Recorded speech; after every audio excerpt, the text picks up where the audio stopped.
Tous les chemins mènent à vous, à Argentat-sur-Dordogne, en Corrèze, Limousin, le pays des gabariers, ces hommes qui au XVIIIe et XIXe siècle bravaient les flots pour apporter du bois aux Bordelais. Autant des gabariers. Alors il y a plus de 100 ans, à quoi elle ressemblait cette maison? À l'époque, c'était tout petit, c'était un relais de diligence où les gens vivaient du commerce local, les voyageurs s'arrêtaient, ils couchaient, il y avait le gîte, il y avait la soupe le lendemain, voilà, c'était une soirée étape. Les échalas chargés dans les gabarres, ils s'en allaient au fil des hautes eaux.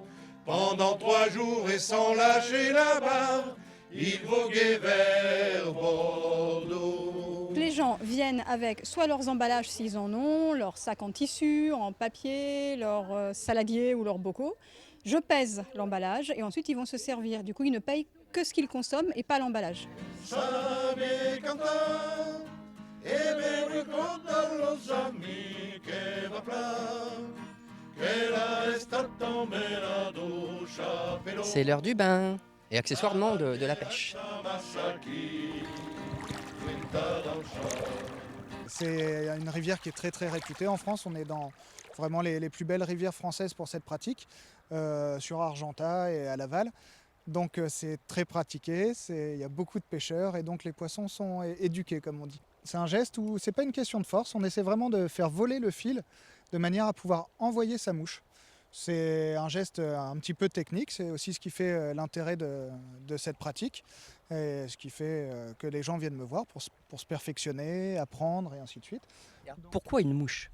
Alors, on est sur une rivière sur la Dordogne où on a des salmonidés, truites et ombres.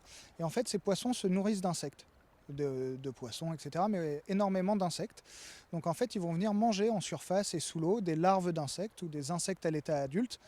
Et donc nous, on construit sur un hameçon une imitation d'un insecte qu'on va essayer de leur présenter de manière à ce qu'ils l'attrapent en pensant que c'est un insecte naturel. Voilà, c'est tout l'intérêt de et la difficulté aussi de cette technique.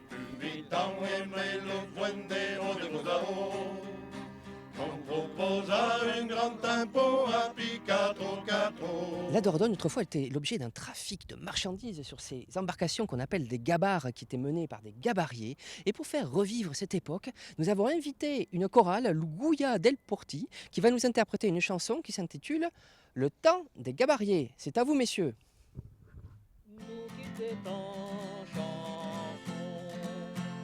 C'était le temps des gabariers qui descendaient au fil de la Dordogne sur leur bateau qu'ils conduisaient du haut pays jusqu'en basse Gascogne.